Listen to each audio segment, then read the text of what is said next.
Thank you again for coming, those that we see you from time to time.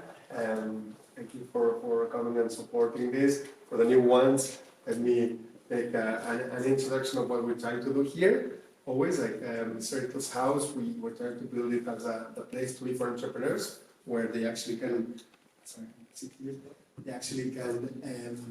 live, work, and share here, learn from each other as entrepreneurs, which we believe is a much better way to be doing that journey of being an entrepreneur, where you many times feel lonely and with lots of challenges that if you can share with other people and get help as well as helping them, it really makes a big difference. I myself have suffered that many years and I was starting different companies and going to different countries and going in apartments or hotels, and it was like many times a waste of time on your spare time. No? And you had nothing else to do, nothing to share with anybody. You could sometimes find people, but not on your subject, and very nice people, have good fun, but not really learn from each other.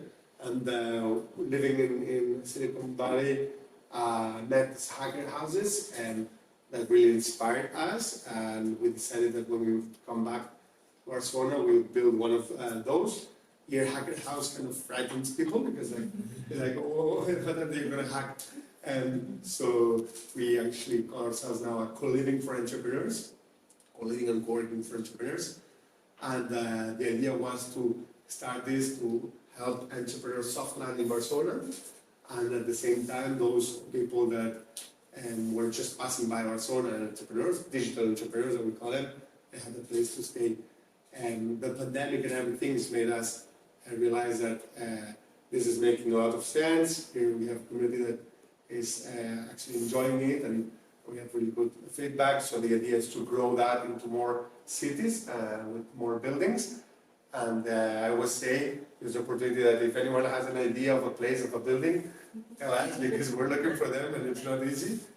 But there we are. So again, thank you for coming, thank you for the support, and hope that later when we do a bit of networking, you can also interact with some of the entrepreneurs here.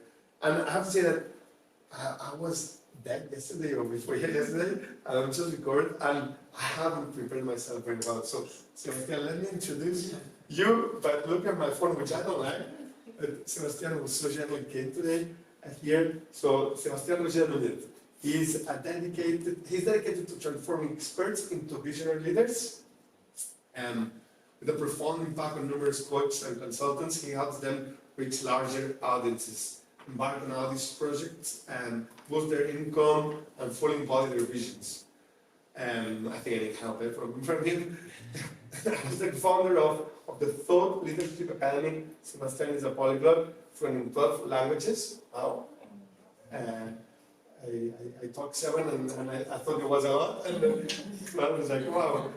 And a 4-time TEDx speaker, his first TEDx talk has generated over 300,000 views, and he hosts the Nuggets of Wisdom podcast. Sebastian's client roster includes international companies like Remax, founders of the fastest growing incorporate 5,000 companies, and fourth featured thought leaders. He's a sought-after speaker at international entrepreneur conferences such as DNX, and a seasoned coach for speakers preparing for major talks, having served as the official TEDx speaker coach twice. So wow, Sebastien, thank you for coming and giving us your insights and giving us this talk. Thank you so much. Thank you. Hello everyone, how are you feeling? Sorry, how are you feeling? Good. All right, this is going to be an interactive session, and the first action is come closer. I feel like there's a lot of space between you, so just like tighten the space. I'm feeling a bit cold. It's been like, quite a few days like this. I need like some human warmth. And because as much as this is going to be a talk and there's going to be a lot going this way of my experience that I will share with you, I want to do this for you, right? Because if I'm doing this for people that are not in this room and for an audience that is not the people that are here, this would be completely irrelevant to you. So I'm here to serve you. So I need to know you. Who are you? Really, who are you? Okay, can you tell me a little bit about you? What's your industry? What's your state of your business? But also what brings you here? And don't make this like the Lord of the Rings trilogy. Make it more like a few words about what brings you here, what attracted you in this topic. Maybe just because you had nothing to do upstairs, or maybe you came all the way down from the beach like I did. So something really called you to join us today. So. Let me know so I can be of service to you. I'm Maria. I work with data, studying bioinformatics, like doing my master degree, and I'm traveling the world for the last 5 years, like living everywhere basically. And yeah, now I'm staying in Barcelona as a digital nomad. Great, beautiful. Who else? And especially if you have something that's called you to tonight's topic, like what was? Okay, to this topic, yeah, just some inspiration because yeah, sometimes I'm inspired by some ideas. I'm like joining different projects or like yeah, so maybe it's more about that. So like just Being inspired. yeah, like, Beautiful. join something, some talks, like have new ideas. Thank you, Mary. Who else want to share? For me, I'm Charlotte, by the way. Hi again. So I'm a photographer and I just started my own production company for film and photo where we have a creative team.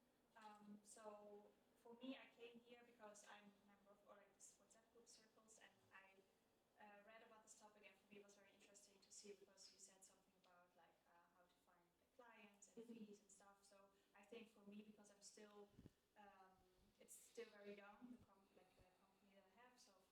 So for me, it is very interesting to see what you have to say, to maybe how can I adapt, or what you have to say. I'm very curious, so that's why Beautiful. I'm here. And I brought my friend. That's why she's here. Thank you for sharing, Charlie. Yeah. Who else wants to share? I can relate with Charlie because I'm just starting off as a freelance writer, copywriter. So anything that can help me to get momentum with that. Amazing. Great. Who else is like in the early stages of their business and like, just can you raise your hand? Like even if you already share, like raise your hand. All right. Who is absolutely not having a business? I'm an applier. And who is like, it's already rolling, but I want to take things to the next level? Oh, there. Hello, my man. I see you. Great. Great. That already gives me a good panorama. And anyone else wants to share something before we maybe dive in? Yes, my name is Francisco. I am trying to introduce in cloud computing, and I'm creating a small company with my friends. That is the idea to use the resources. We are creating the team, and I need some advice to start and to develop. So that is the idea to be here and to share with different people that they are in the same way. That is the idea. Thank you, Francisco.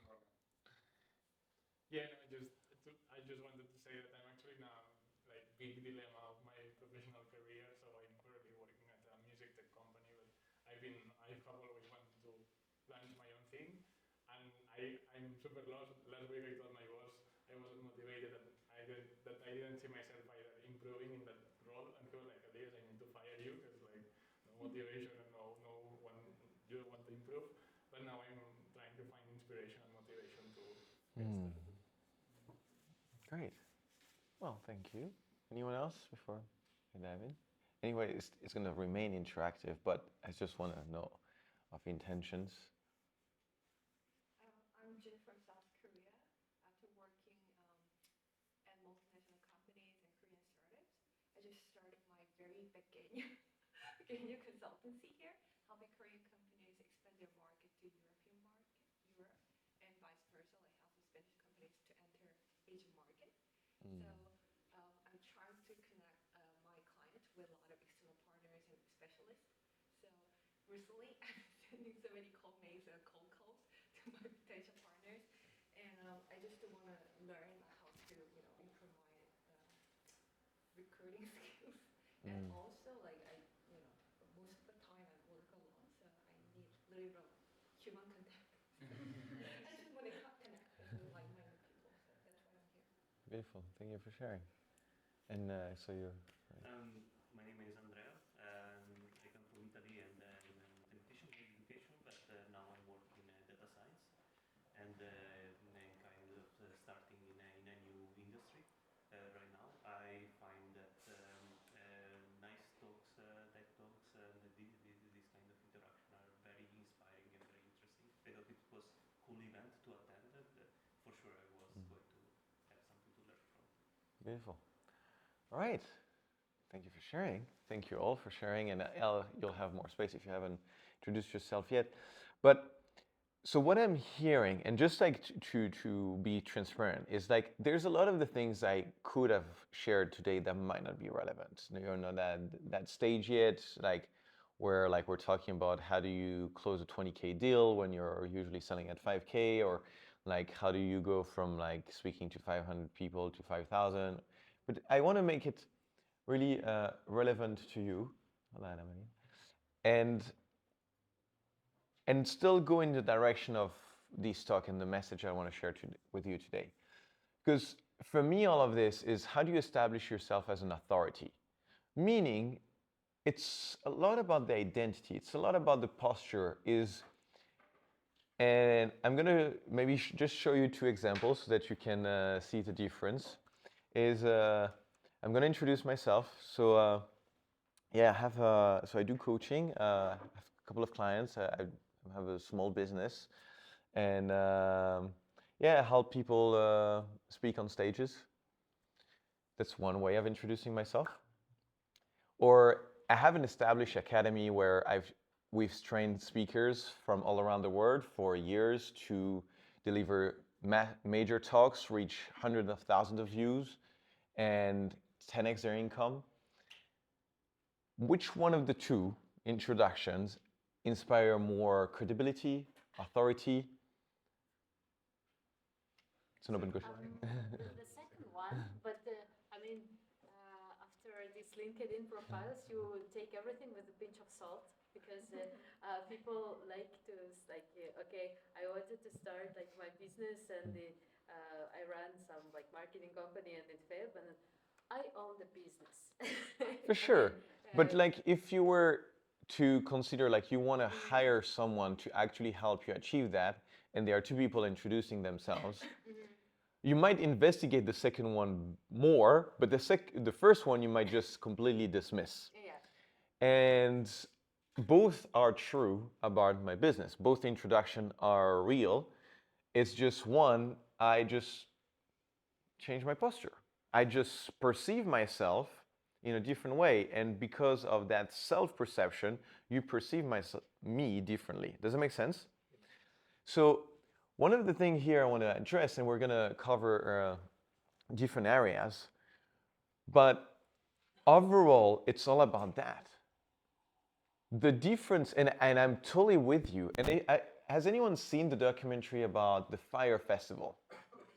Yeah? Raise your hand if have you heard of the Fire Festival?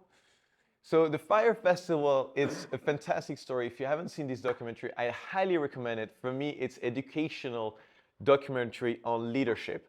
A little bit on delusion, but massively on leadership. So the guy had the idea of creating a festival on an island of the Caribbean where there was nothing. And he was such a great marketer that he got on board top models, artists to do the marketing material to sell tickets for that event. At that stage, the only thing this guy has built is an incredible marketing campaign. But when I say incredible, it is the top names of all these major industries of the US, the music industry, the influencers, they're all there. They're all promoting his event. He hasn't done shit yet except doing this. And when I say at that stage, this went on for months till the day of the event where there was still not a festival. There were still no venues. There were barely tents, like looked like refugees tents. The food was also refugees food. And the thing is, what fascinates me is till the day before, when there's still nothing and people are flying in, and the whole team, he's not on his own. He has a team of maybe like 30, 50 people working for him. The people are like, we're not gonna make it. And he's like, oh yes, we are. I'm not saying that's an example you should follow. What I'm saying is, for me, there's something to learn about leadership. When the guy is able to convince a team of 30 people who know exactly what's going on, that this can still happen, and clearly every signs there is that it's not going to happen, and they're still like, all right, if you say so, maybe. I found that there was something to learn about him. And we could use the same story about you probably know the name of the guy of WeWork, Yeah. Adam. What's it called? Well, Adam, let's call him Adam. So the thing is, he had a very similar thing, except that WeWork exists. Like they have buildings, like there's one major one in Barcelona. He was, it's massive, it's all over the world. He created this incredible company, but still a lot based on like his capacity to convince people that was not necessarily based on facts. And I'm not using this to say you should lie to people. Again, this is not my message here. The reason I'm using this extreme example is to show you and illustrate that people that have the capacity to convince and enroll win. The end. Like, unless at some point, like they've lied and then that will eventually break off. But the capacity to convince people is one of the key to success, and if not the key to success. Because if you sell, who here has to sell? Just raise your hand if you have to sell. Like nice and high so I can see it, huh? Right. If you're looking for a job, sometimes you're selling yourself. If you're trying to convince someone to do something in your team, you're selling in that moment. So basically, if you did not raise your hand, you don't realize that you're selling all your time in your life. You have to enroll people into your vision. I am currently selling to you ideas. Does that make sense? And my conviction, my confidence will support me massively into you buying into those ideas. Does that make sense? So do you understand that at this stage, if I doubt myself, if I have a hinge of doubt at any stage of the process of any sell, if we're talking literally about a sell, because many of you actually sell, have like freelancers starting their business. But like, even if you have a PhD, if you have to convince someone, like it's the same process. But if you have a doubt, we can feel it. We can smell it. Like humans, we have this capacity. There's obviously humans that have greater levels of capacity of reading each other people on more conscious level. My job as a coach has to have sharpened these skills very well, but everyone does. Everyone has like a feeling and intuition. Maybe when you don't practice this, it's not as subtle. Maybe you confuse signals. Maybe the doubt is not where it should be, but the congruence is what will support your capacity to sell. Does that make sense? Yeah, you're with me on this one? So if, and I'm going to use a very pragmatical example. So when I support people that are getting started, who have not started, like you were saying in photography, so have you already sold your services? Yeah, my photography, yes, but the new thing is the production agency that I'm building up to, well, yeah. That is new service. Like so the thing is, you have a theoretical view of the value you can deliver, but you have not delivered it yet. So it's not embodied. And when I say embodied, it means in the body. Like driving, you can have a theoretical view that you can drive, but once you've driven 1,000 times, it is in your body. It is in your cell. It would take a lot to take that confidence away from you, because like it's in my body. Like I know how to stand, I know how to walk, I know how to speak. That is embodied. So when you have not embodied this service, it is much harder to sell. Because the moment you will tell people, because that's your duty, if you believe you can help, that I can help and you should invest in this service, if it's not embodied, there's going to be a small dissonance. And it's okay. We can all understand you have to go through this. And this is why maybe at the beginning you're undercharging, and maybe why it's harder to sell. But one thing I've always recommended to people, and actually I'm not the only one, I know like Alex Hormozy, I was just reading his book, and he also recommends that. There's so many mentors that will recommend that, is do it for free. Because you're not doing it for free. You're never doing it for free. If you're doing it really for free, you're missing something. And that's the problem. It's like when you do a picture for a friend, or like for me, if I coach someone at a cafe, that is doing it for free. This is out of context. This is more importantly out of a frame. This is not a product. I'm just like, you know what I mean? Versus like, okay, I'm gonna give this to you. You're not gonna pay, but, and that can be part of the conversation or not, you have to be clear on what you're getting for it. Because if you're delivering something that should be sold 5,000 euros and you're giving it for free, you need to receive 5,000 euros worth of value, which can be, let's start with the experience that you will have embodied. Now you know what you can do and what you cannot do. This is way better than any training you can do. And I mostly work with coaches and speakers. And I can tell you like how many people have come through me and have done so many trainings, hypnotherapy, breath work, yoga, trauma healing, but they don't sell. Like go on the field, deliver this, stop studying, confront yourself with real field situation, see the limit of your skill set, then study. That's how I believe we should be studying more and more. And I believe school for children should also be like this. Go do a project, when you encounter an obstacle, now you learn this. But then, so you deliver this for free, but you're getting this experience, you're embodying, okay, this is like you're learning, you're improving your service. Obviously, when you do this, you have to really package it like very square. Like this is gonna be like 3 months of services, this is what's gonna be included, that's what's not gonna be included. This is basically the same thing as an offer, you just like write 5,000 euros and you strike it, whatever. Like, and you get first the experience.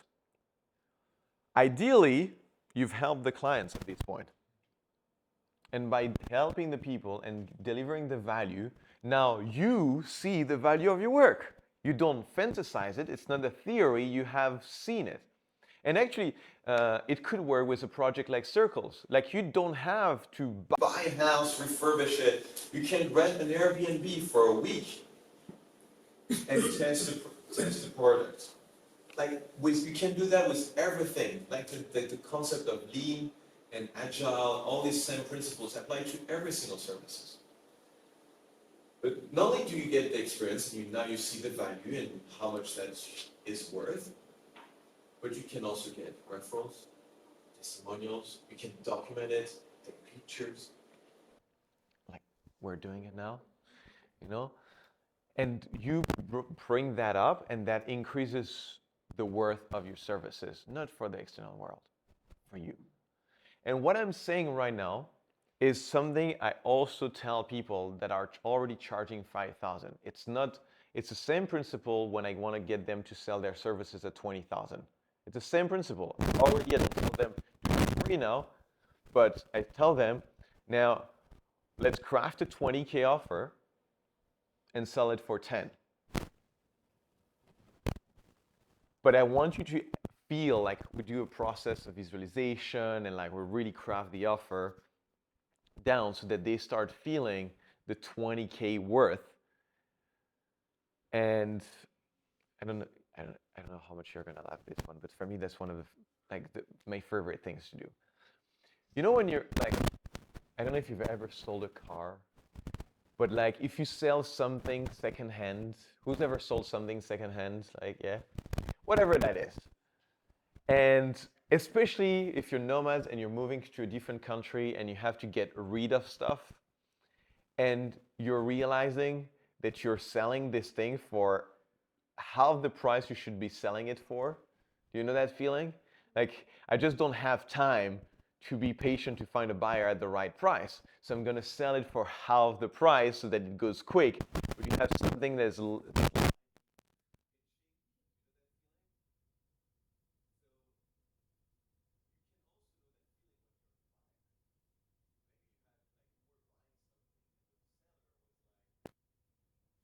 really sell it for more, but like, right, be quick. If you don't buy it right now, I'm gonna change my price and raise the price back up because this is way too cheap for what it is.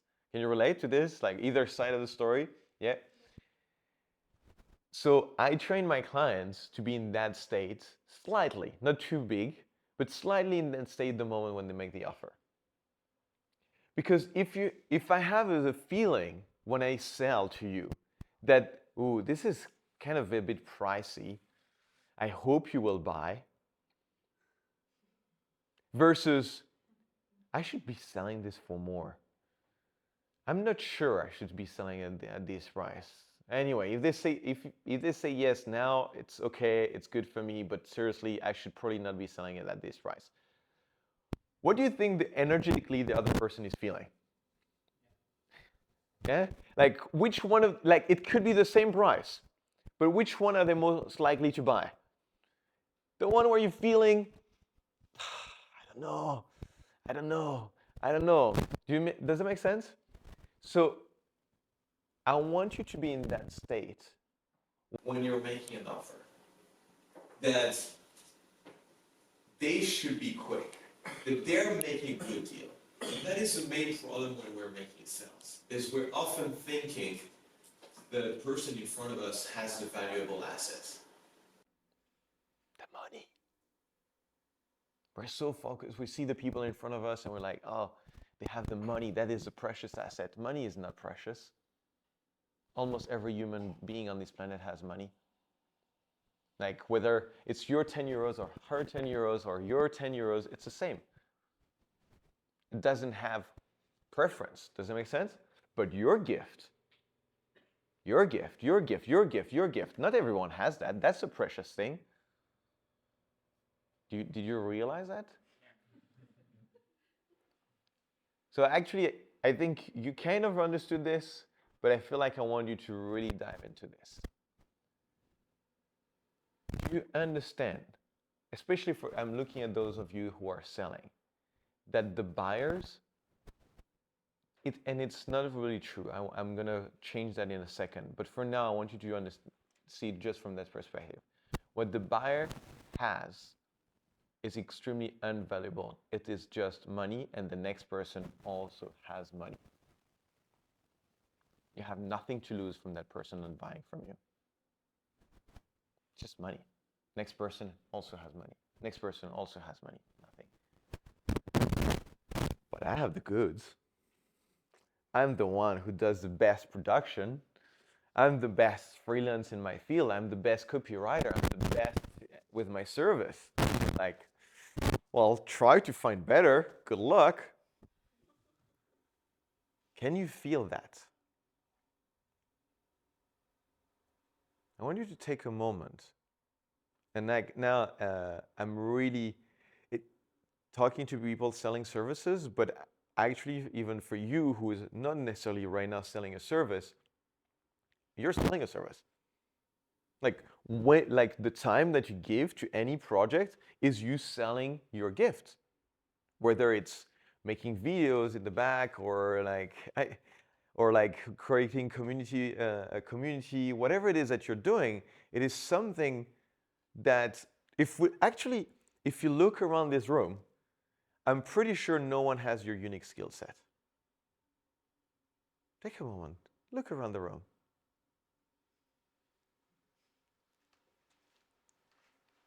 Like, consider it. Does someone else in this room have your unique skill set? I see one now. So whatever I'm gonna buy, I'm gonna buy it from her. If she's the most convinced right now.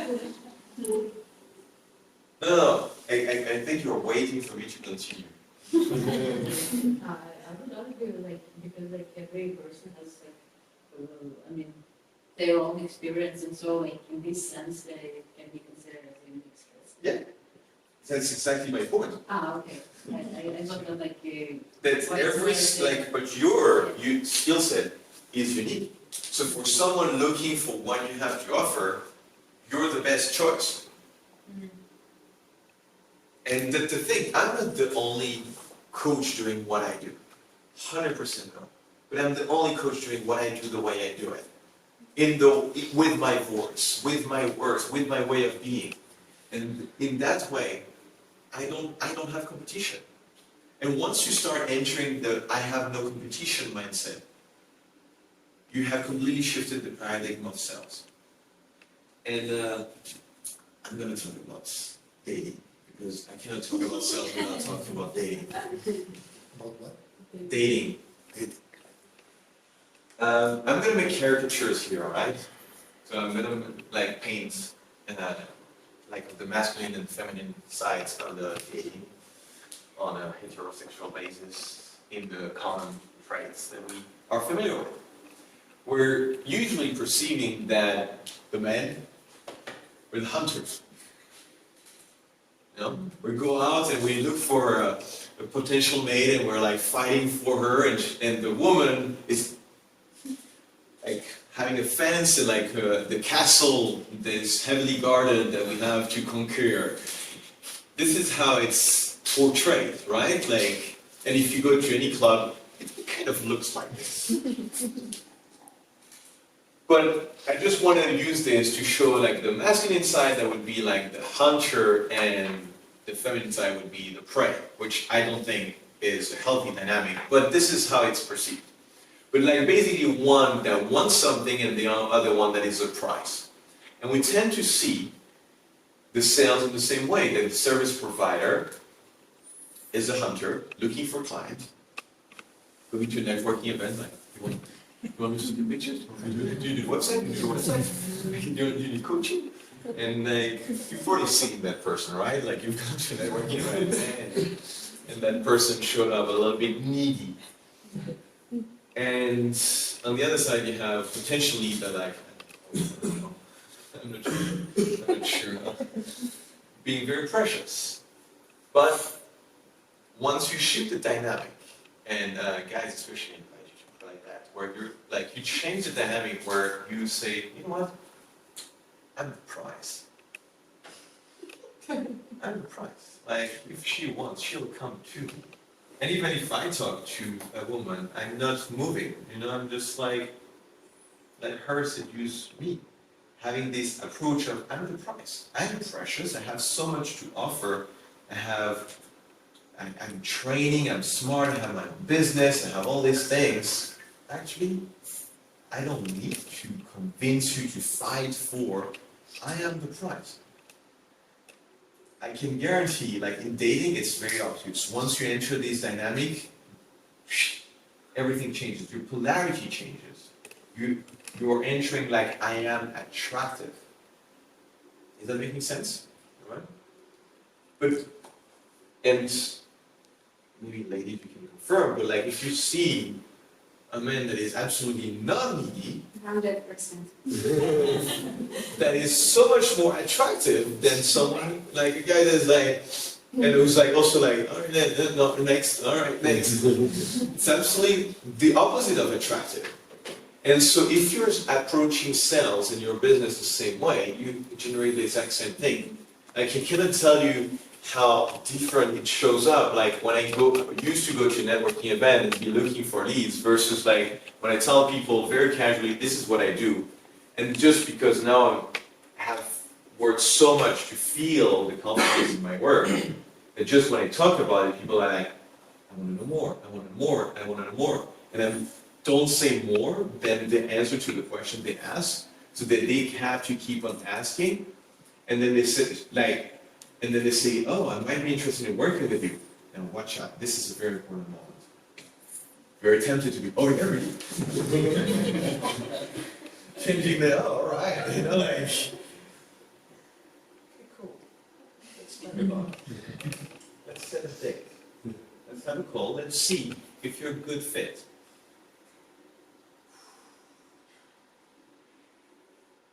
Actually, I've learned that from a friend of mine who had that from a coach he wanted to work with, that he was desperate to get help because he had physical pain. There was someone that was going to help him go through massive, chronic, very long-lasting physical pain. And when he went to see the guy said, I don't think you want to do this. What do you think of the reaction of my friend who's in pain when he hears, I don't think you want to do this? Fuck. And then what? What do you think he, like, what's the energy in him at the moment you tell him, I don't think you want to do this?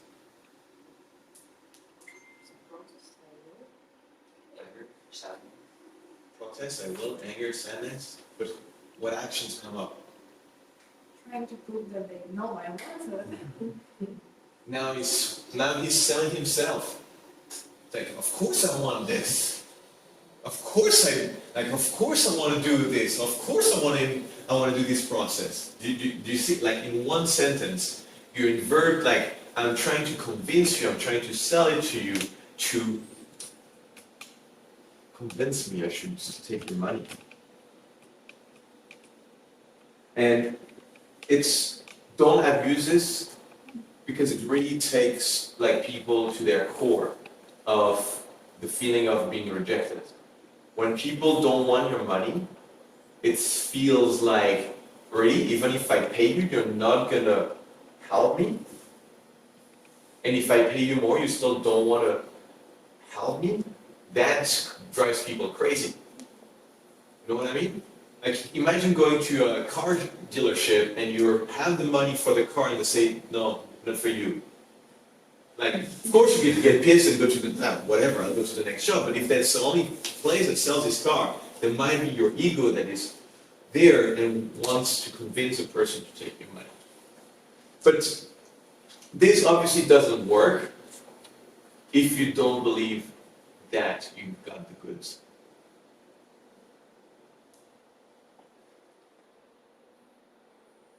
Okay?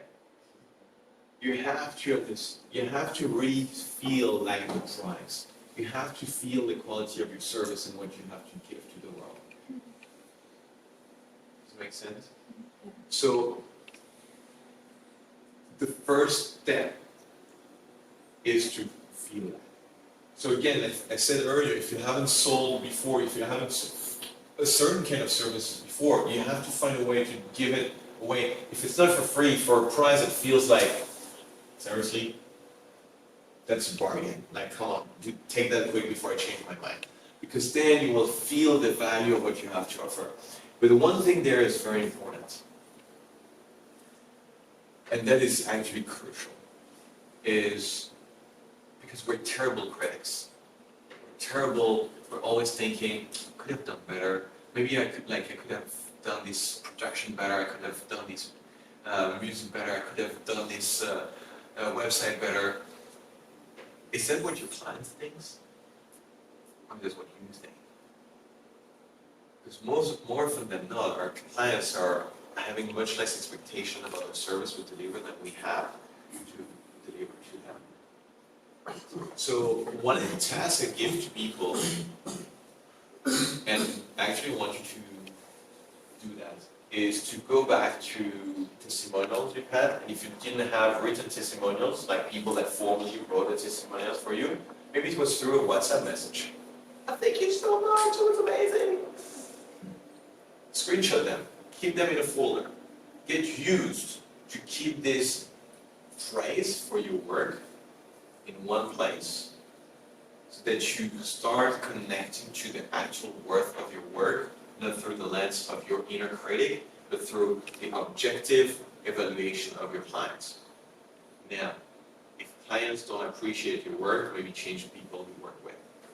This is actually going to be key. My service, if I give it to some people at the price I sell it to, first, they'll probably not buy it because it's way, they cannot see the value of it, which would maybe tempt me to lower my pricing. But even if I did, they will still not be happy because they don't have the capacity to receive what I have to offer. I recently started working with people that have 7-figure businesses. Oh my God, I'm home, finally. Like, the way they value me, the way they praise me, but more importantly, the way they fucking implement.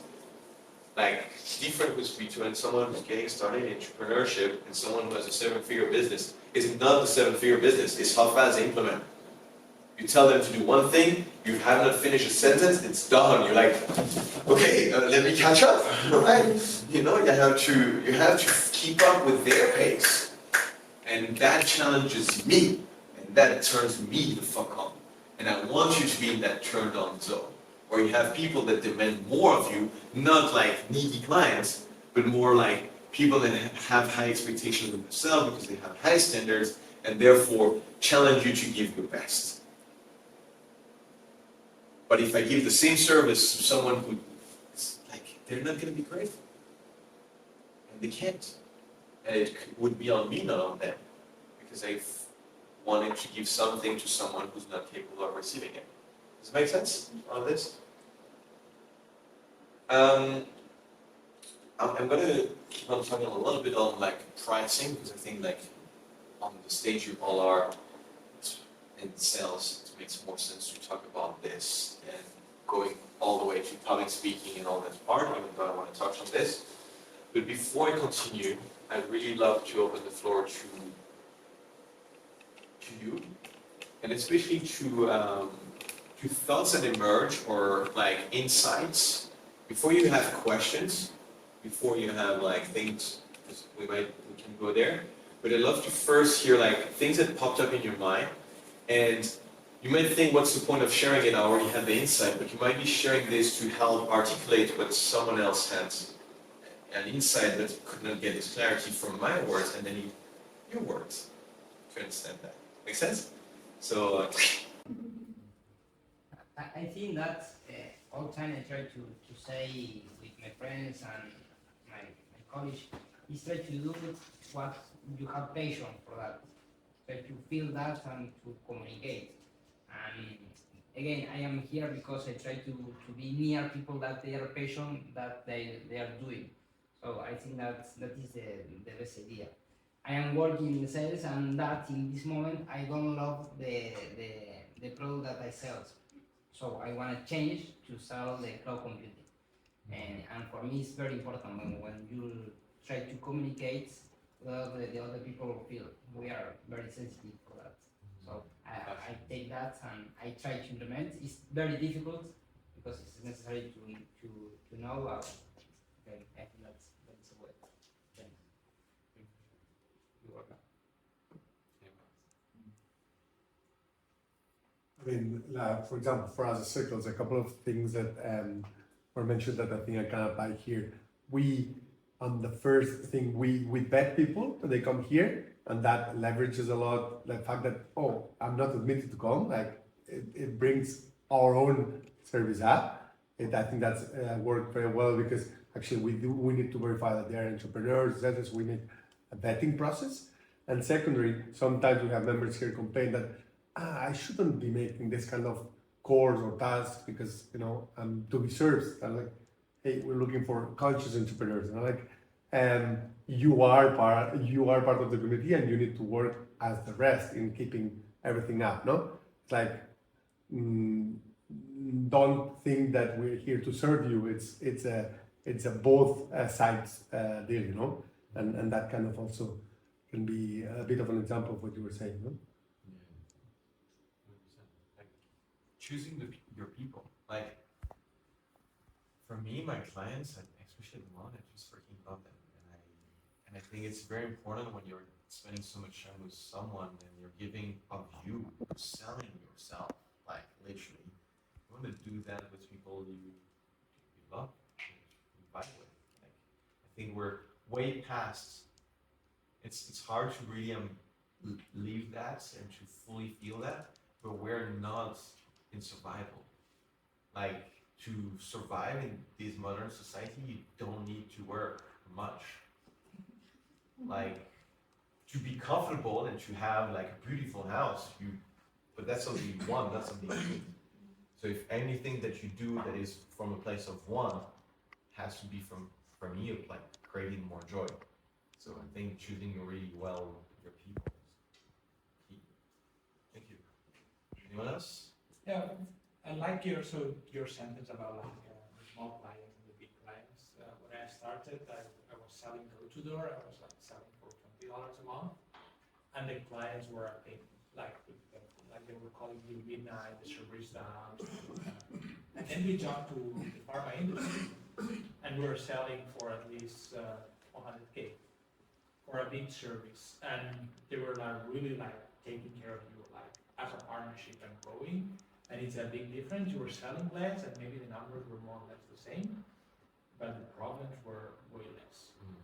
And I always tend to, so my grandparents said something to me that is very attached to what you say, like that when you are in a business, it's like you are going to fish. And if you try to grab the fish very fast, they will squeeze because it's very liquid, and so you need to wait for the fish to come, and then you just fish it. So if you try to fish in the river, it will all leak. So a bit like this is a bit the same similarity on the fishing space. Grandparents' wisdom.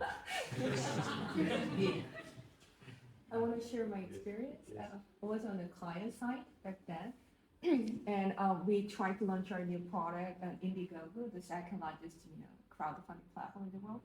And we were looking for our agencies, digital agencies, to run the campaign of this platform. And then we select top three agencies, and two agencies, worked so hard to sell their services, convince us. And then the last one, they said, oh, send us your company's profile and then your product information, blah, blah, sample and everything, because we carefully pick only 5 companies per year.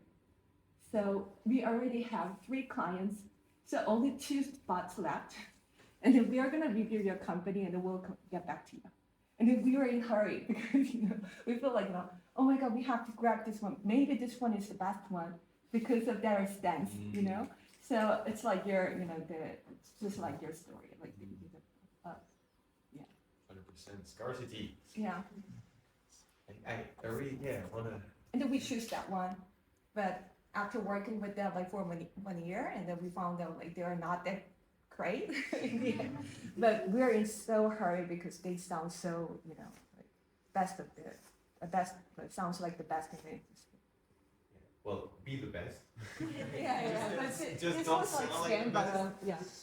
But I think preciousness is seeing your own preciousness, and the thing is, on that, one of the reasons I get people to increase their fees, and when I say increase their fees, I have people. I mostly work with coaches and speakers, so I'm using those examples. But people that started like selling €100 session or having a 1,500 euros package and selling then a 15K package or 20K package. Obviously, there's a part that just feels like, let's be frank, it just feels good. Like when you're selling like €100, €100, €300, 20,000. Just feels like all the coins fell from the cash machine. But the other thing is, actually it taps in the best way possible, ideally, into our imposter syndrome. Because once it's sold, like before selling, this is like the imposter syndrome can be in a problem. Once it's sold, it can be a fantastic asset. Because every time I've raised my fee, and I know that from my clients too, I feel like, oh shit, I gotta deliver now. Now I pay twice as much. I used to pay like I had a program called 2X where I help people like double their fees. And when I was preparing for selling this, I reviewed my own journey, and I realized that from 2018, January, to when I was selling it, which was late 2020, every 2 months I doubled my hourly rate. Every 4 months, sorry. So I went like 35, 65, 125, 300, 600, something like to reach 1500 for 1 hour with me, approximately, because then it was like a bigger package. But every time I would show up to a call, having doubled my fee, I can tell you that there was nothing happening half an hour before the call, because I'd be like in full state of connecting with the person, because I believe I owe that to the person when they're giving me their trust tangibly. They're not just giving me their time, they're giving me the earth. Like I'm a bit spiritual, so I talk in elements too. So money is like a proxy for the earth. It's giving something tangible. I feel like I owe them to be present. The only thing I feel like you really owe people, especially when they're starting to pay you at that level, is your presence. And presence is the most precious asset, because seriously, you can do something, you can work for 3 hours without being present. Do things. Presence. Like when nothing else matters, when the words fade away, and you give your whole attention and focus to a person, that is the greatest gift you can give to a person. And the truth is, regardless of whether you're present or not, 3 hours go by at the same time. It's 3 hours on the clock. So you might as well find a way to be in a position where you give your presence. And without playing too much on word, but this is why it becomes a present. This is why it's a gift to the people, and this is why it's worth a lot. Because your presence, when you sharpen your skills, with your, like with all the experience you've had, and with every client, you could basically double your fee. Because with every client you become better. Because with every client you have a better product, and therefore it is worth more for the next one. Especially if you make it a discipline that with every client you will try to do more in less time. It's not about adding hours, it's not about adding add-ons, maybe that can help complement the service, but it's not about like doubling and then giving the double of hours. No, it's actually giving the double of the quality in less time. And everyone will tell you, the wealthiest people will pay you 10 times more to do it in half the time. This is what they value, time. So anyway, I want to start closing down on this, but I want you to start like to look at the most expensive thing you sell right now. Like, and if you don't sell, maybe it's your yearly rate, like how much you make per year. But I want you to have the number in your head, that pricing, all right? And let's not be shy. Let's like scream those numbers. What's the highest product? Maybe you sell just per hour. Maybe it's your monthly salary. I want you just to have those numbers. We don't know what it is for, so we're not going to judge absolutely. I just want to hear those numbers. Come on. 2000. 2,000? 40,000. 40,000?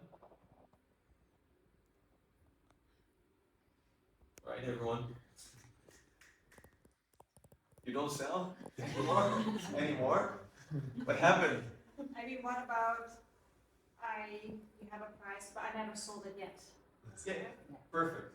Like in Because for me, like production work can, like photography project, that depends how big the team is, what they want, how many days, but like, these kind of like things. tell me something that is like close to selling, not something you have hypothetical like, but like something that is there. 80 euros. 80 euros, perfect. 70 euros. 70. 2,200. 2,200. Yeah. Come on. 1,200. 1,200. It's not, you're not saying this for me. I just want you to have it, to speed it up. 720. 2,000. Yeah. Good. Your yearly salary or your monthly salary is also valid as an answer to this question, or whatever it is. And if it's your hourly rate, that's also valid. I just just want everyone. You're not doing this for me, this exercise, huh? I'm here for you. No, you're not here for me. 50,000. 50,000. Beautiful. All right. Let's do a moment. I want you to add a 0 to that.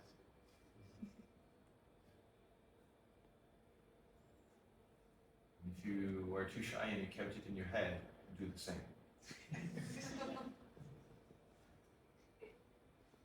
Add a 0 to that. So it would be 22,000. 22,000. It would be 700. It would be 400,000. It doesn't matter your service, and we're not here to judge. And like actually, it's not about that. And so when we add a 0, not only we do want to increase revenue, obviously in that, but we want to also increase profit, because like I discovered late that a lot of 7-figure business were actually 6-figure profit and low 6-figure. It's like, oh, okay, we're like, I'm making more money than you with way less effort. But it took me a while to understand that. And that's what I want to encourage, is like increase profit and not revenue. And so you have that number in your head. So now I want you to close your eyes. Everyone, like if I see your eyes open, you're out. And I want you to really see that number, and I want you to imagine yourself selling that. And you have to start imagining, what the fuck am I selling for that price? And I don't want you to 10x the amount of things you give. It's not 10 times more months, it's not 10 times more hours, it's not 10 times more services that you include, that you delegate. It is the value that is increased.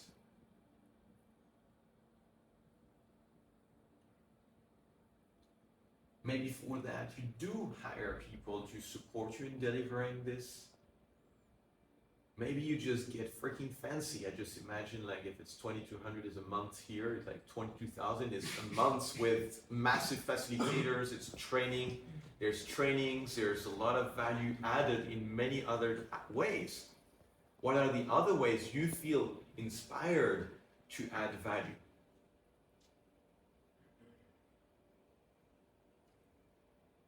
And here, just be freaking crazy. Imagine for now, forget what I said about profit, you don't keep a cent. Everything is reinvested in serving the client who just hired you. They just entrusted you. Maybe you hire people. Maybe you train yourself. It is not so much about what you do now. It's not about finding the perfect answer. We're not crafting this offer. I want you just to be playful and creative. If someone gave you 10 times the budget you normally ask them to give you, what do you feel inspired? What would be fun? What would be playful? What would be exciting? What would be inspiring for you to deliver? If you were to charge 10 times more than you usually charge, what's fun? I know I would start taking people on trips, for sure. I would not do everything on Zoom. 10 times more is a lot more.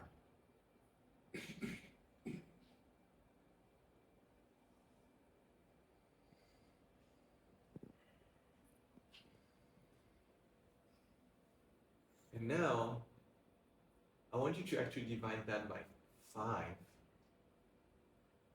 Whatever that number is, if it was 700, it would be 140. If it was 400,000, it would be 80,000. And I want you to think, what could I keep from this 10x version into that 2x version of my initial pricing? What would be the most important thing to keep?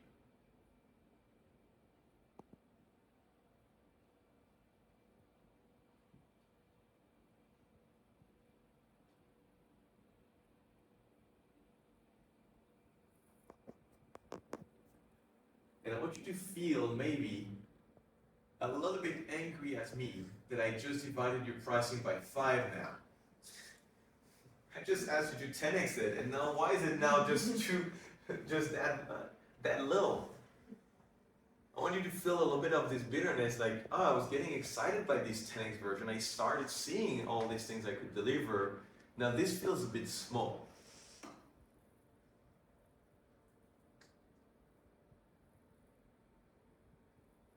All right, whenever you're ready, come back to this room. I just want to know who had fun doing this, like imagining a 10x version. Just like fun. How is it like just fun to imagine it? Regardless of like whether or not you're ready to sell it, who was excited about having 10 times more the budget? Can you raise your hand nice and high if you had? It was just fun. I gotta say, like the first time I did this, it was the first time I was working with a corporate client, like a very big corporate, like Remax, you named it. It was like, seriously, I went from struggling to sell 1,000, like 950 was my top package. And thanks to coaching of a dear friend, got that to 3,800, something like this. But we started working with this big corporate and we could see they had the cash machine, like we could print, I felt like I could print banknotes there. So I was starting to be very excited about what I could offer. And I started being creative. Because now I feel like, oh, if I have the budget, I have all these ideas that come to me. And it's something I ask people as like, and it's fascinating, especially with coaches and healers and people that have like their heart out. It's like, do you think you're giving the best to your client in your session? Of course. I'm 100% giving everything to my clients. If they were to pay you 5 times more, would you do more? Oh yeah, of course. These two answers don't seem congruent. Do you see that?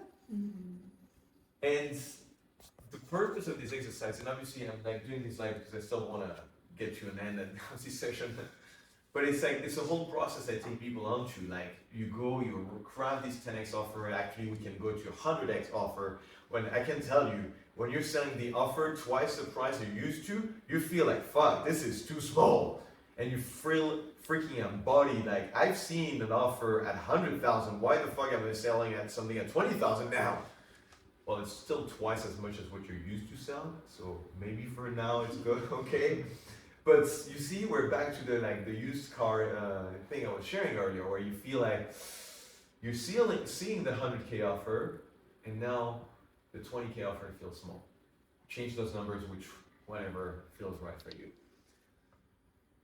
Can I ask a question? Yeah. Like, it sounds very inspiring, but like, for example, at my work, I meet junior people who don't know the shit, and they like know exactly that they will spend like hours doing nothing just because they don't have this relevant experience. But since they are convinced by the market that, for example, work in tech is like very lucrative, they ask for like, okay, I don't know the shit, but I want 5K per month. And you're like, what? Yeah, like how to be like critical enough, like for your level. My experience is most people aren't charged. Let them charge 5K a month. Let them learn from the mistakes. Let them be called out from doing it and not from lowering their expectation from the get-go. I've experienced that when you raise your fees, you're feeling called to deliver more. Versus, it's very rare when people, you pay them 1,000 a month and say, oh, I feel so inspired to give more. No, it's more like I just want to study. Like give me as much as I like you feel like, but I want to study. I mean, it should be like this way, no? No, if you're like when you're paid, you're doing this for others. You're not doing this for you. No one is gonna pay you for you. They're gonna pay you for what you do for them. No, but I mean, like for example, I have this like feeling that, for example, if I don't feel like enough expertise from my side, I lower the price because this project will teach me something. So we're back at what we shared. Yeah. I was sharing Yeah, earlier. but then I don't feel like that I can do as much as I asked, for example, like because let's say I ask for the project 20K, like for single project, which I feel like I will be doing like with maybe some mistakes, like long time, like with some sorry. So I would say like, okay, maybe 5K. Yeah, but if I manage to solve it for this price, and I feel that I can't deliver what I proposed, like I mean, it's just like this question of Well, step up. Like the whole point here is like if you feel that there's some part of you that could deliver something worth 20K, sell it at least at 10, not at 5. Clearly not 5. Because like 5, you're gonna put pressure on you. And an example I say is like, think of your favorite movie. It doesn't have to be your favorite movie. Like it's like one of the movie you like the most in the last 5 years. Whatever the budget was, it was probably in hundreds of millions, because that's now the budget of a movie. Divide that budget by 10, you would not even have heard of that movie. Because you need money to support great vision, to support great work. And what I support my clients to do, and I want to see excellence. So I want to see my clients and I want to see you at the verge of failing, where you're like, I don't know if I can pull this off. I don't know if I have the capacity to play this game. The other image I use is like, when you play basketball in college versus you enter NBA, you have to step up. You cannot play the same game. It's not the same league. The people that are there, they're trained professional. They're like there all day in, day out. You cannot play the same game.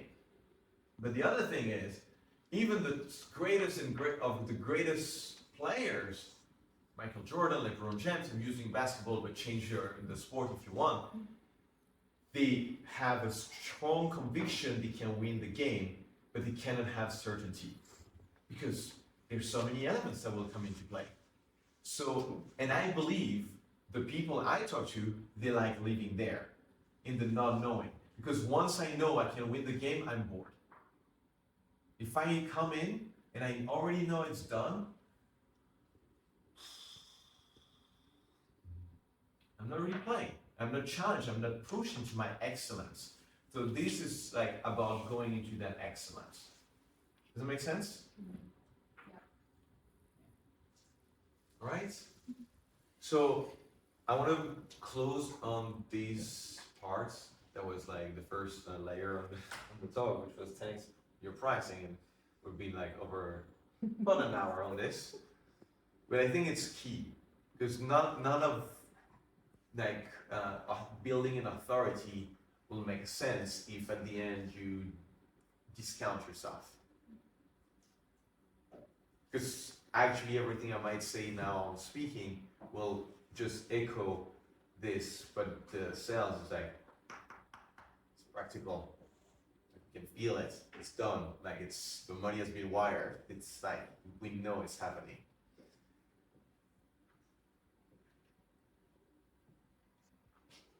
But before I move on to the other part, I just really would love to say that, yeah, there's a couple of things, because I know you have objections. So actually, instead of telling you those objections, because from experience, I can anticipate those objections, because they're always the same. But I want you to articulate them. Like, why are you not going to do this? Like, because seriously, all of you could leave this door, or like there, wherever you leave, and decide, you know what, from tomorrow it's done. Actually, like from my coaching, like when I take people on, I tell them like, we're going to work on that, but usually the raising of pricing happens after one session. So if you want to work with me, this is just a quick win. We're working on a bigger game here. We're not just working on increasing the pricing. One session is usually enough to do that. But it doesn't depend on me, because I'm not going out there and I'm not going to do the sales calls for them and I'm going to rewrite the offer. It depends on yourself. No, you. Here. So why are you not going to do it?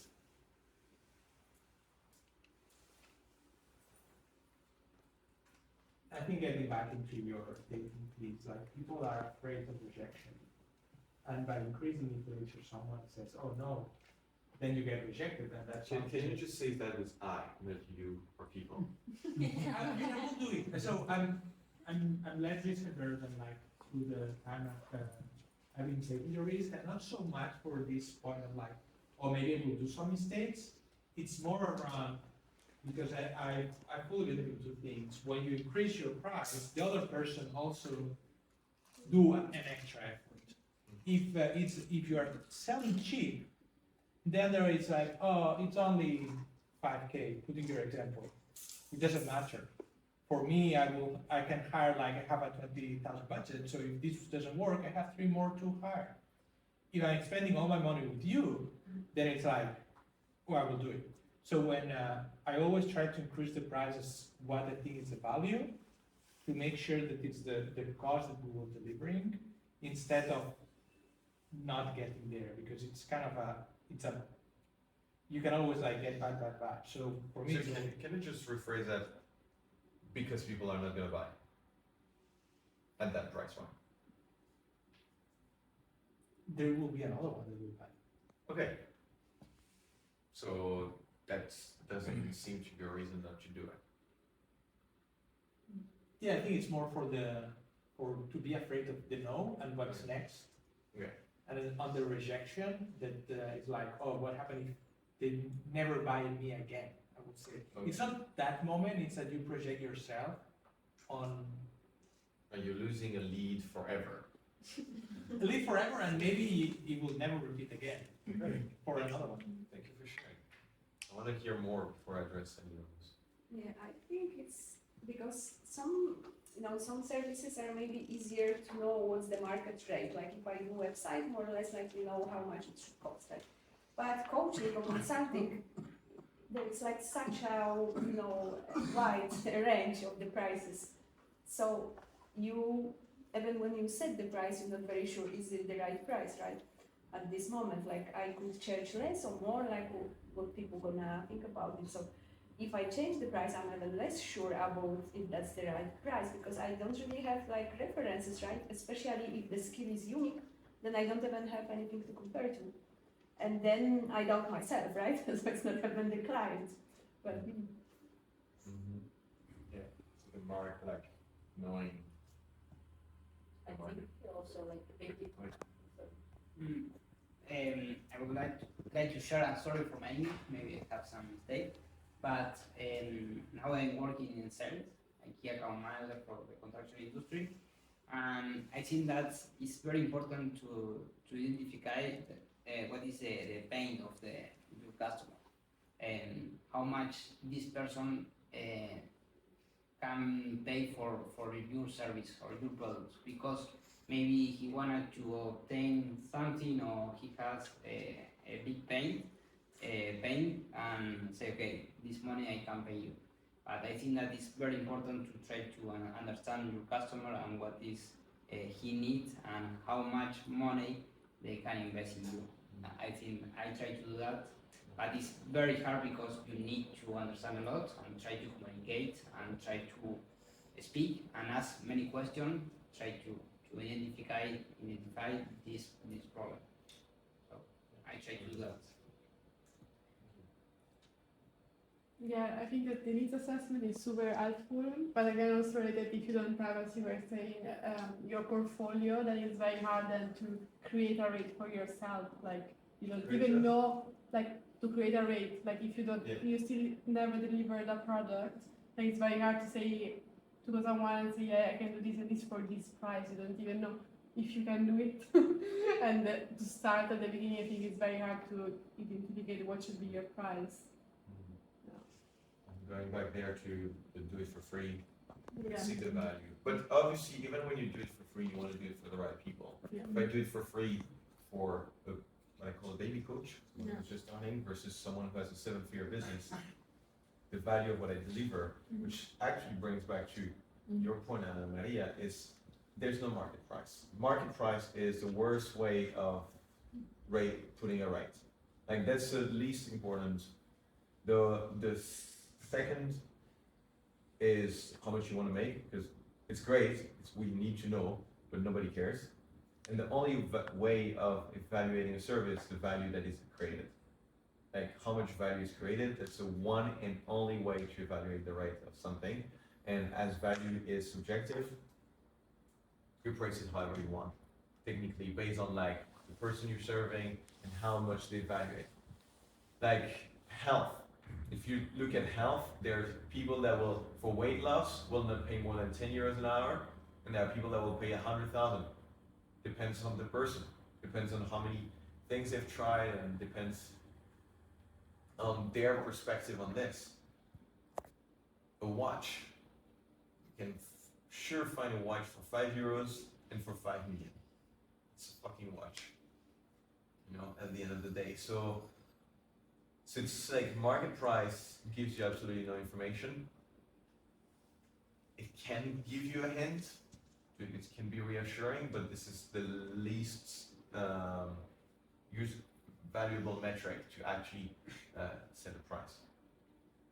But I want to say one, yeah. No, like I was, it's a topic. 10 years ago, I started as a photographer. I started with wedding photography. 10 years ago, I attended this workshop with one of a very good and great, like not famous but known photographer, and he was speaking about pricing, and he was saying, so you have, of course, you have wedding. If you use the wedding industry, it's not really the industry we are all working in, but it's a good example because you have couples, they don't have a lot of money, so they maybe spend only 1,000 euros for a wedding, but then you have like the rich kind of people. So you as a photographer, if you're charging 1,000 euros, you only get those couples that don't have really the money. So also the location is not that super beautiful. So like the portfolio that you're building is also not really beautiful. So what you put on your website is you're attracting these kind of clients. And he gave a really nice example. There were like two photographers, like they wanted to have do really nice big weddings and really beautiful locations, and that mostly are people who have money. So there were two photographers. One charged 10,000 for a wedding, and the other one 15,000. So the wedding couple decided to both the same, but they went for the 15,000 because he charged more, and he thought he was better. So that is like a thing. Like sometimes you think, oh, I cannot ask that much, but like in a certain category, like people think that way. I just published recently a testimonial from a client who was like sharing. He had a coach pitch him for 2,000. He said, well, that's too expensive. Then someone else pitched him for 3,000. He said, it's too expensive. And I pitched him for 10K. He was like, all right, let's do this. So, I mean, if I recommend watching him talking about it, like on my Instagram, but because it's very interesting the thought process he went through for him to think twice it was too expensive and offering it 5 times more expensive and him going for it. But it does actually support credibility in so many ways. But I want to actually address one key objection, was a bit linked to what you said, but like no one's gonna buy. There's not a target audience. There's not a market for this price point. Like no one's gonna buy if I raise the price point. I'm gonna shorten this to this is bullshit. There are people paying incredibly amount of money, like whatever you're thinking, whatever your 10x is, 100x that, and there's someone paying for a similar service more than that. You have to have the posture, the attitude to be that person. For personal training, most personal trainer here in Barcelona will charge maybe 30, 50, some charge 100 euros an hour. There's clearly PTs that charge 1,000, probably some that charge 1 million to work with them for a year, because they're like top elite professional personal trainers. Does that make sense? So it's a lot about, obviously they're clearly more skilled, because when their price pays that much, they also invest in themselves, unquestionably so, but also their posture is different. Literally the physical posture, you will see the enter room, you see the two, they will show up differently, and you could tell, you know? So anyway, I want to close on that for now, so we have a little bit of time, like it's already 8 o'clock, and I want to touch a little bit on the speaking, and I don't want to go too much. Just like, how are we on time? Like, yeah, finish up. Like that could be another 3 hours. Like that's We have like 10, 15 minutes. right. It's good for. So everything we talked about now is really sales related. It's like it is for me more a conversation on how to step up into excellence. This is really my invitation. This is what I'm excited about. It's about bringing people into their zone of genius, but it's still like on the sales aspect. And now I want to talk about my way of approaching marketing. And this is the one I embody. I'm here actually doing it. Hello, this is public speaking. Welcome. And it's like a multi-layer because this is there. Like it is being filmed and it's gonna go on my social media, and by doing this, it's gonna also increase my visibility and my authority. And every time you put yourself under the spotlight, I'm blind now. This is what you do. You're literally telling the world, look, I'm worthy of that stage. Because the thing is, it works both ways. So when we see someone on stage, we immediately think that person has been vouched by like the consortium of the great gods of the people that put people on stage. This is why people are so attracted to the TEDx label, and like people come to me because they want to do a TEDx, and it's like such a big thing for so many people to have that on their LinkedIn profile. It's like TEDx speaker and a best-selling author. Like you want to have the two, and because it's a mark of recognition. The truth is, to get on a TEDx stage is very easy. Like if that's really what you want, and having that done, it's very easy. You probably need to have done some background work to, to have a message to share that is worthy for any TEDx organization to pick you. But there are so many TEDx events, and it's so spread out. Actually, the brand is diluted in so many ways. It doesn't have the prestige it used to have, but it still does something. But my point is not about TEDx. I'm talking about the stage in particular. Every time you're put on stage, you instantly get this aura. You instantly get the attention because seriously, like, you might forget the faces of the other people in the room. The chances of you forgetting my face for the next couple of years is going to be very low. Do you agree? And that's because you've been observing and listening to me for an hour now. And if any of you were a potential client, which from what I'm gathering, maybe not at this stage, like you could be looking on the yellow pages, like for someone to support you in this, or you could be like, oh, well, there was this guy who already provided value and has been there in the spotlight, has this credibility. Like, why make the effort of going looking elsewhere? And I gotta say, seriously, for years, that was my only marketing. I was going to events, hosting workshops, doing talks, and I didn't have to do much. I just like stood there, and then people came at the end and say, hey, like, attraction, They're like, how does it work? So, can we, and it's just like, sure. And like, then we have a conversation, and if it's a good fit, we started working together. Frankly, COVID did hurt a lot of my marketing because I could not do this anymore, so I had to pivot and adapt. But still, like, social media is another stage, and it doesn't even have to be speaking, actually. Some people do that very well with writing articles. Some people do that very well with reels. Some people do that with tweets. Some with writing books. Frankly, every time you open your mouth, however you do it, even if it's with a keyboard, you're on stage. Even if you're at the bar with friends. And actually, I invite people to be more conscious of the fact that every time you open your mouth, you're on stage. People are giving you one of their most precious assets, which is their attention. Make them a service of being like speaking for them. Except if you're in a context where like I just need to be heard, I just need to express, but more often than not, like we just talk. And so if we do that, we might as well do that for the others. And when you do that, when you step up on stage, so first I want to say like it clearly instantly brings authority. So let's start with the fact that so many people are terrified of doing it. So you already stand out.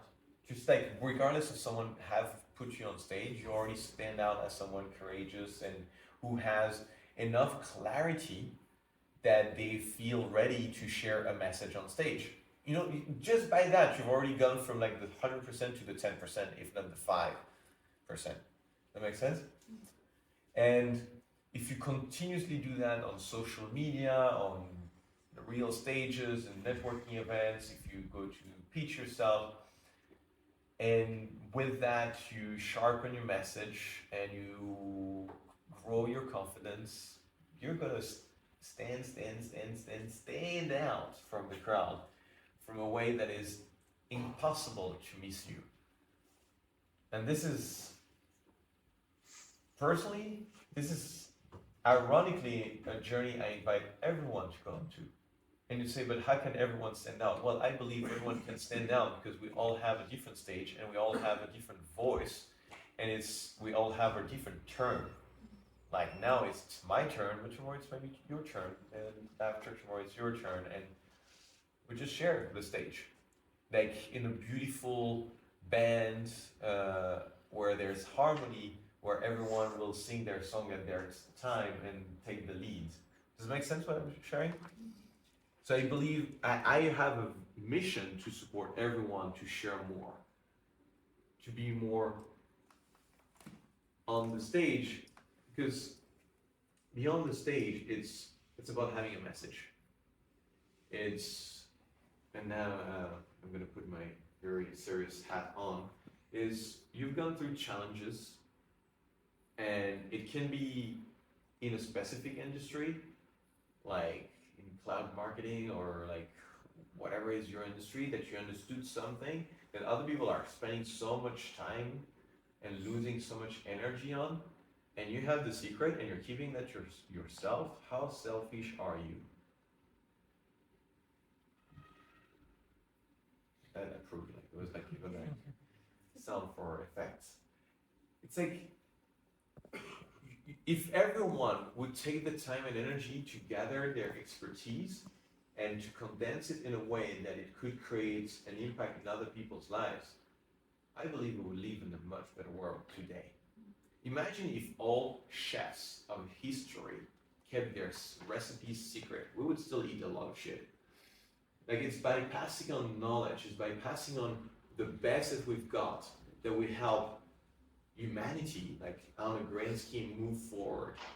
And you don't have to speak on the like Buddha to have a voice. Maybe your is in a specific industry on AI, or like how to do better wedding photography, or how to sell better wedding photography. Whatever it is that you figured out, if it could be useful for someone else and you feel a calling to share that because you feel the pain, please do so.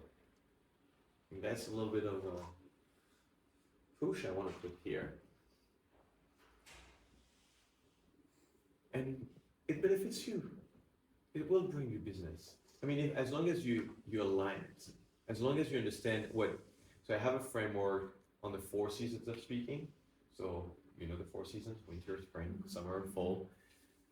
A lot of people want to go on stage because they believe they're going to harvest something in particular, but they don't have that very clear in their mind. So they say, I want to do a TEDx. And why? And by investigating the real reasons why, we can actually create a TEDx that will create that, because so many people do that and it's actually a shitty edition, the footage is terrible, promotion is terrible, and it doesn't do much but being able to put it on their LinkedIn profile that they've done a TEDx. While if you do that, or you actually let go of the goal of the TEDx and you realize, well, that's a label, but I could do it on so many other stages, and I could share my message and have the footage and distribute that well, or actually you could do that on social media because I feel more comfortable in camera than in front of people, or the other way around, then you can create the results you want to have. So when I work with people, I'm getting very clear first on what is it that they want to harvest in the fall, so that we can select the right seeds during the winter. So we sharpen, like we sort everything in the winter phase, and that's like the introspection. We get very clear on the message, and we start spreading this out in the spring, in the summer. We finally go on stage, we shine, and we do a fantastic job on stage. And then in the fall we harvest, and then we do that again. We make sure, like, all right, did you get the clients or the opportunity that you wanted to create? Yes, no. If not, what should we change? And we do that process again and again. Was that clear? I really went very quick on this one, but like, you want to make sure that when you start a journey of speaking, you have a consciousness on what is it that you want to get out of it, and that you're constantly sharpening the saw, so that you harvest the best things. And not only and it's in many aspects, it's the kind of the topic that you talk about, so it's aligned with what you want, like what you sell. It is the stages you speak on, and the audience you speak to, and how you deliver it. Because that will make a big difference if you do a good job at delivering your talk or not. And all of this will naturally support and grow your business, your authority, and does it make sense? You're with me on this one? Yeah. So now the resistances, because I'm all about objections, because I can tell you this, but you already know this. So what's interesting for me is to understand the objection, the things that are holding you back from doing it. That's the only thing that is actually interesting. The same thing with the pricing earlier, is to understand why you're not doing it. First, maybe you don't care, maybe you don't want to do this. That might be a solid reason. I don't care about going on stage. But often, and more often than not, there's actually another reason behind it. Like, I'm not really, I don't like to be in the spotlight. Let's talk about this. Like, is there a reason why you don't like to be in the spotlight? The main thing is, actually, it's very scary and dangerous. Like, being in the spotlight is, the center of attention is one of the most dangerous spots to be on. Like, and if it's not even like a theoretical fear, it is a practical fear. The people we lynch first are the people that speak up the most. Like, just go on social media and see the people that have the most followers and read a bit through their comments. Like, you have to have a lot of courage to put yourself in the spotlight, because once you expose yourself to criticism, and it takes a lot of courage to be not immune but wise about this criticism. There's so much I could say on that, but I think the quote on the man on the arena summarize it. I don't have it memorized, but it's like, the people that criticize the man on the arena, well, you're standing there on the stand. You're not with the blood on your hand and the dirt.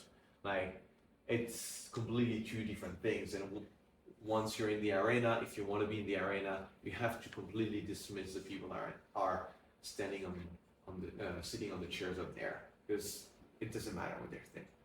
Talk to other people in the arena, train yourself, be better in the arena, but don't care about the people up there. Their opinion should not matter to you. It can be a slide guide,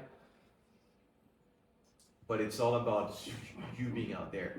And when I say it's dangerous, it's like, it's not just like criticism, like literally so many people have been literally killed. And if not, their family killed because they spoke up. So when you're expressing your opinion, also it is very risky to share something you really believe in. It's very easy to share something very consensual, but it doesn't add value, and it will not make a big difference for you. It's the moment you actually share something that no one else is daring to express or has had the experience to express, then that's when it starts to be interesting. That's when you start getting traction, when you start polarizing. Because if you're starting, otherwise, like, it's just noise. Does that make sense? So, I get it. I realized recently, even though for a long time I've been thinking I wanted to grow my social media, I was more saying like I have to grow my social media, especially during COVID, because during COVID I could not go on stage and I could not do my work. So I said, well, that's one way. But it was very clear to me that it was more that I have to than I want to. And only recently, when I say recently, like was a month ago or two, I had a very strong desire. I want to grow on social media. Actually, I've set the goal for next year. I want 100,000 followers, and I'm gaining momentum and already seeing traction on my content. But as I started entering this, there was something that came so obvious to me. It was like, oh, I cannot deny this. One, like on Instagram, if I use this platform, I have like terrible following. I have 1,000 followers, like maybe 2,000, like not even 2,000 followers. Because it's maybe the platform I grew the latest. But all the people there that follow me, or 90% of the people that follow me, have seen me perform live. And that's how they got to follow me. And I feel fairly confident to speak in front of these people, and if I share something on social media, it's like, well, it's people that usually attend my circles, literally here, circles, like, or whatever kind of tribe I attend, so I feel comfy to speak in front of them. And I realized, oh, if I want 100,000 followers, clearly it's not going to be only people that I've seen speaking, me speaking live. You get that? Like before I get to speak in front of 100,000, I've spoken in front of audience of thousands, but it's like 100,000. Every time you publish something, 100,000 potentially see it. Clearly, I don't know all these people. So I have to be comfortable with the fact that there's a lot of people that I don't know where they came from, will see me share, and especially my way of communicating online is very open and vulnerable. I share things that are very personal. And I'm like, I just recently shared a story about how I got single last year and it's like very open, very vulnerable, and it's like, I'm gonna expose that to 100,000 strangers? That feels extremely, like there's one thing sharing vulnerable things in front of people I know-ish, and to 100,000. So I know very vividly what it feels like and how damning it is to expose yourself in front of a stranger and to expose yourself in front of the judgment. But fuck, I teach that. So I know also exactly how to overcome this. So I could not, stay stuck there once I decided that's what I wanted. Because the thing is, every time someone tells me I'm nervous or like there's some resistance into speaking in front of people, I'm saying like, it's very simple. Stop making it about yourself. You will only get nervous if you care about what other people think about you. The moment you stop caring, but really like you have no fucks given about what other people think about you, but you go there because you give fucks about that. You care. And you want to support, you want to give. All nervousness can be transformed into another form of nervousness, like, will I do a good job? Will I support? Will I help? That's it. Not like when they don't like it, doesn't matter. I tried my best. I'll try it another time. But once you really make it about the people in front of you, and you really put yourself in service, actually it's not like your nervous system, like you have a fucking like tornado in your sails pushing you forwards to continue exposing what you believe can serve others. Is that making sense? Yeah? So for that to be possible, I'll piggyback on what you mentioned on passion. You have to have something you care about. But seriously, if you don't care about what you're talking about, why should anyone else care? Like, spare us.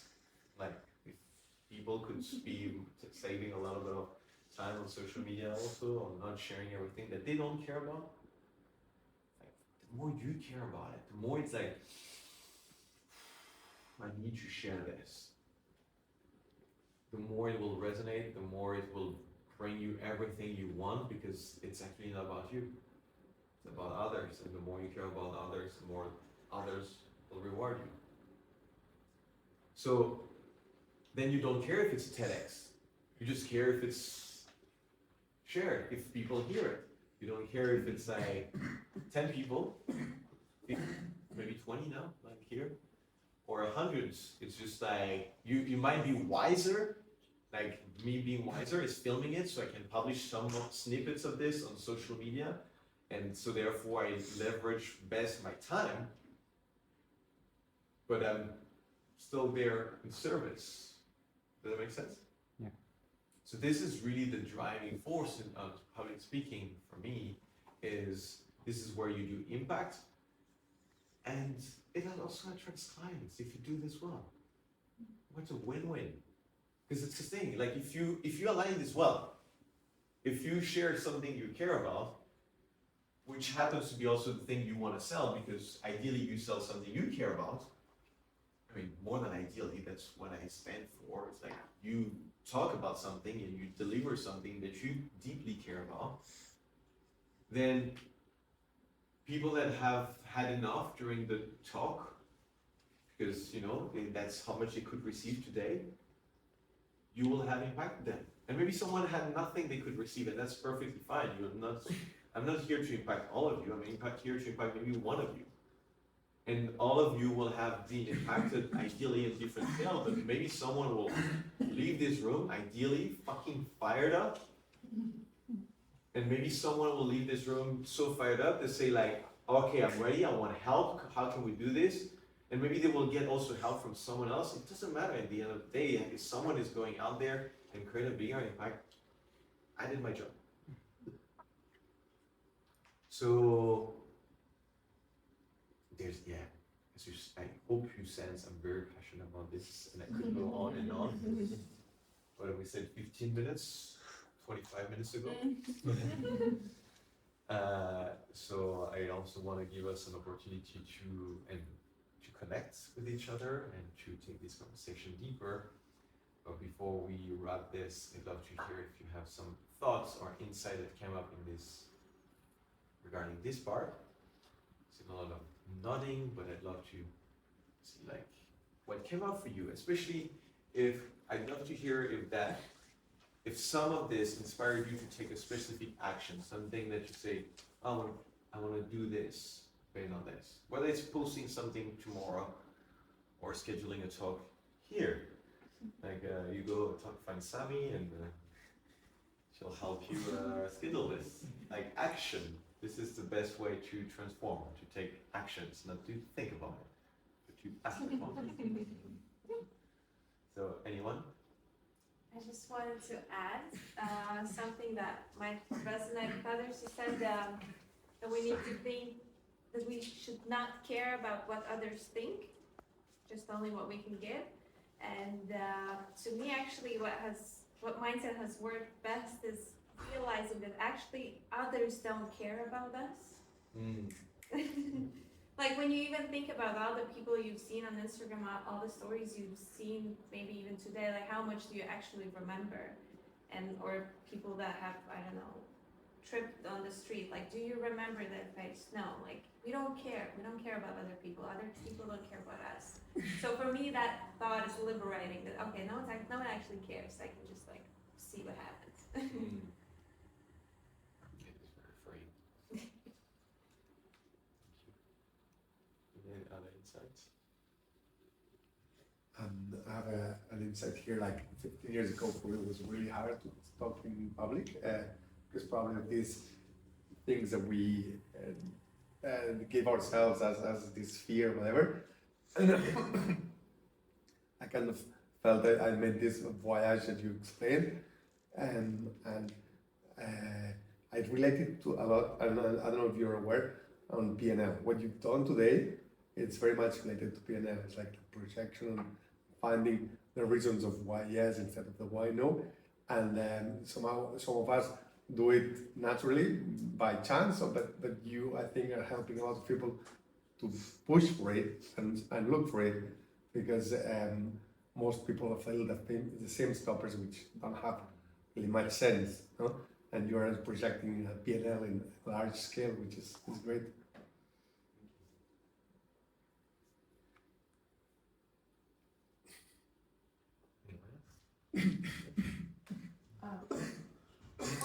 This morning, I saw a very funny witty saying on Instagram.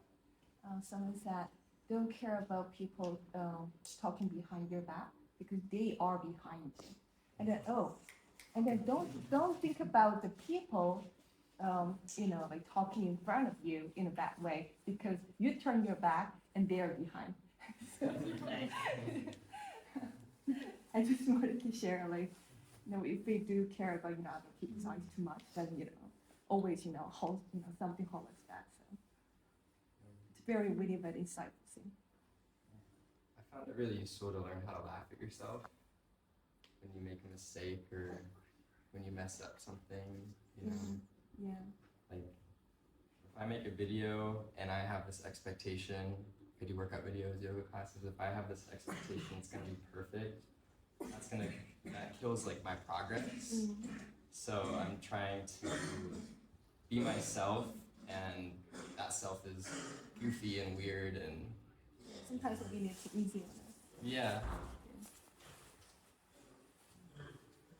Yeah, I think it's same with the pricing. It's like the more you do lean, like you start small. Like for social media, I started like with stories, because it was like, it's gone in 24 hours.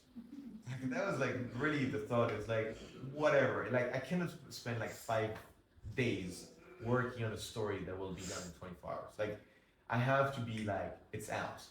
It's like I published, and actually at the beginning it was like the 15 seconds cuts. It was so terrifying. You have 60 seconds max. It was like, and now I was like, now I'm in another mindset. Was like, I cannot do stories because it's gonna be gone in 24 hours. I need to have them build up on my profile, so I'm doing reels now.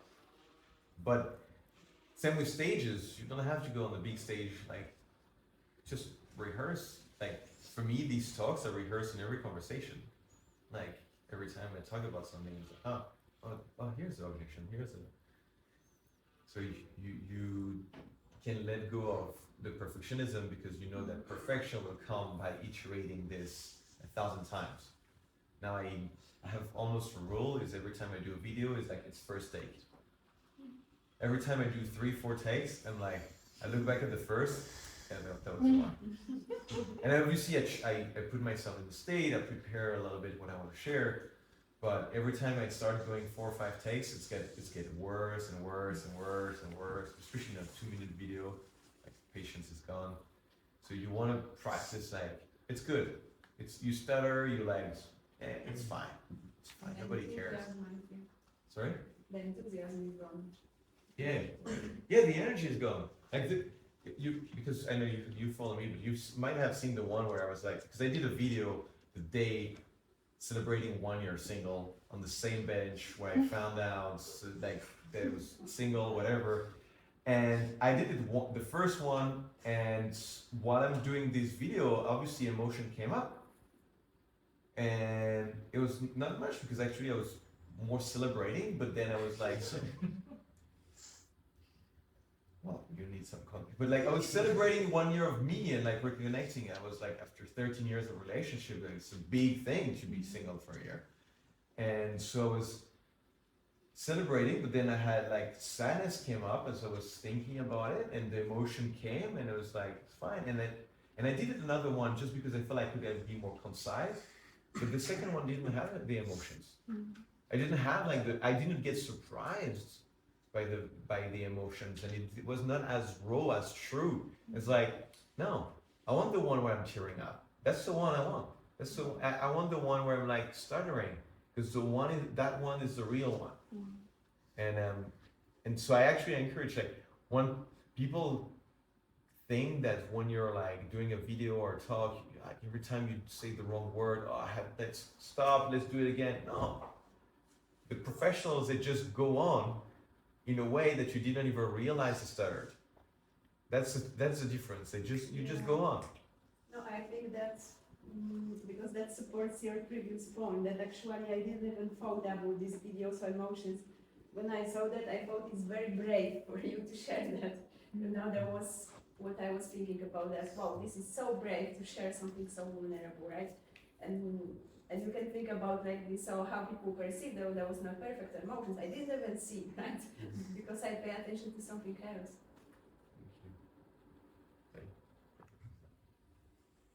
All right, let's run this one, right? I think it's time for a close.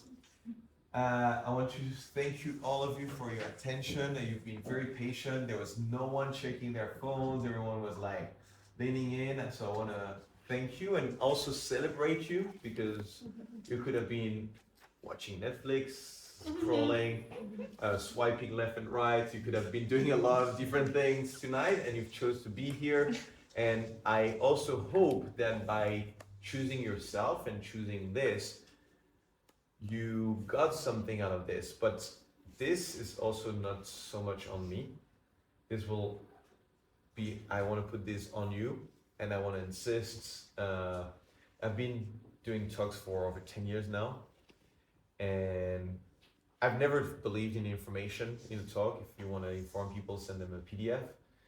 But I used to do a lot of inspirational talks, and I have to say I'm not a big fan of inspiring people, because inspiration is it's just a breath,